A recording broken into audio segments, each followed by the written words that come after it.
Today, we are doing something humbling. It's kind of a Stoic memento mori exercise.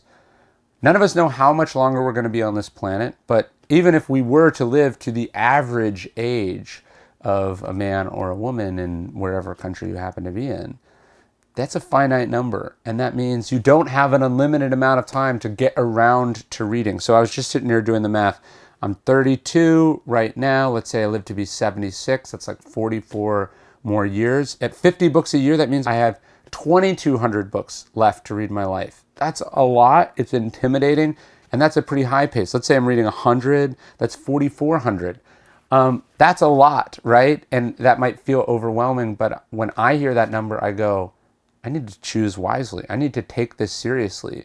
When I decide to watch TV instead of reading a book, I'm losing one of those numbers. What could I learn if I added one book to that total?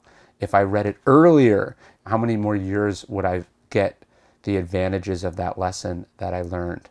Wouldn't it be kind of sad to read some life-changing, eye-opening book at 75 because I was intimidated or I was scared or I was lazy, and I only get 1 year of value out of that book instead of 44 more years? And couldn't I have read it, in high school when I was supposed to? I would have had, even more time to read it. So we're doing this exercise to remember that, as Marcus Aurelius said, you could leave life right now, let that determine what you do and say and think. Make sure you're not putting off that book, that you're not closing your mind or shutting yourself off early. Mark Twain, again, he said, a man who does not read has no advantage over a man who cannot read. If you do not read every book that you can while you can, you are functionally illiterate. So let's get out there. Let's do this math. Let it humble you. Let it infuse you with some urgency and perspective.